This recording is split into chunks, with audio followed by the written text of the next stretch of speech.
नमस्कार, मैं डॉक्टर मुकुल गरोटे। मैंने एक संक्षिप्त में अपना परिचय देता हूँ। मैं MBBS किया हूँ GMC नागपुर में से। MD मेडिसिन मैंने किया है पंडित जवाहरलाल नेहरू मेडिकल कॉलेज और doctor BR Ambedkar medical college Raipur Mekahara Raipur से किया है।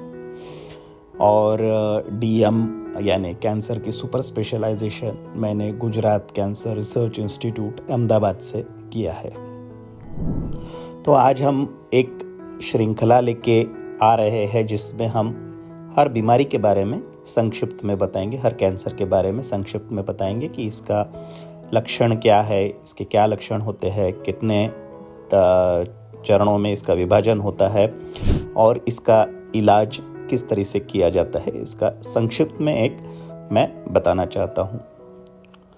तो सबसे पहले हम लोग जानेंगे ब्रेस्ट कैंसर के बारे में।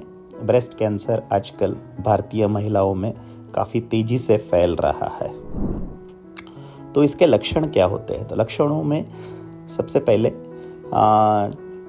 स्तनों में कोई गांठ हो जो दुखती ना हो, और या फिर स्तनाग्र में से खून या पानी निकलना, या फिर बगलों में गांठ होना जो दुखते ना हो, तो उसे ब्रेस्ट कैंसर का लक्षण माना जा सकता है। ऐसी यदि गांठ दिखाई दे तो तुरंत अपने डॉक्टरों को बताना पड़ेगा।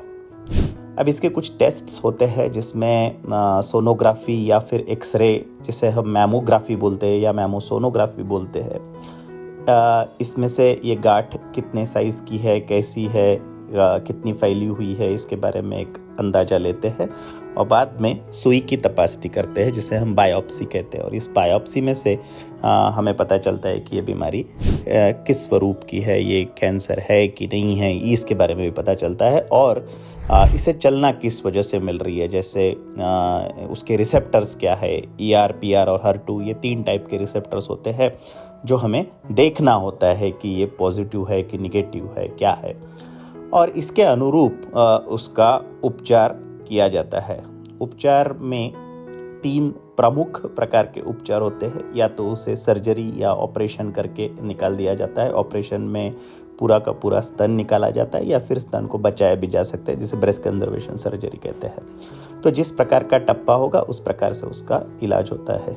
अभी प्रथम जो टप्पा है उसमें उसकी जो साइज़ है, ब्रेस्ट के जो लीजन है, कैंसर की साइज यदि 2 सेंटीमीटर से कम हो तो उसे प्रथम चरण या प्रथम टप्पा में गिना जाता है।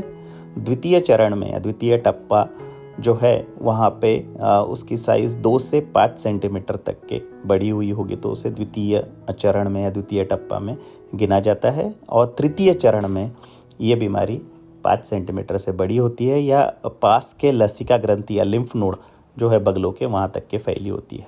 चतुर्थ श्रेणी में या चतुर्थ चरण में या चतुर्थ टप्पा में ये बीमारी काफ़ी फैली हुई रहती है, या जिसमें वो एक जगह से एक अवयव से दूसरे अवयव में, यानी कभी लीवर में या कहीं और, यदि वो दुर्दैववश वहाँ फैल जाती है तो उसे हम चतुर्थ टप्पा में उसे गिना जाता है और उसका इलाज उस तरीके से किया जाता है।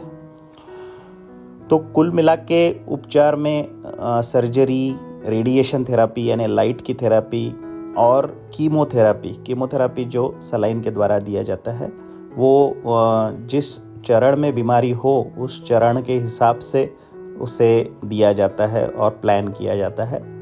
कभी कभी जो छोटी बीमारी होती है उसमें हार्मोन्स यानी कि कुछ टैबलेट्स जो होते हैं उससे भी ट्रीटमेंट किया जा सकता है। हालांकि हार्मोन्स की ट्रीटमेंट हमें काफ़ी लंबा समय तक देना पड़ता है, 5 से 6 साल तक के उसकी ट्रीटमेंट चलती है।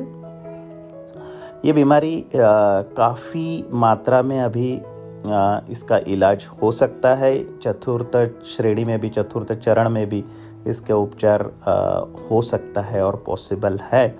तो हमेशा पॉजिटिव माइंडसेट से ही इससे आगे ट्रीटमेंट के लिए आगे जाना यही बेहतर होगा। और ट्रीटमेंट में कभी डरने का नहीं, केवल जो उपचार है उसी का हाथ पकड़ के आगे जाने का ही मैं सलाह सभी को दूंगा।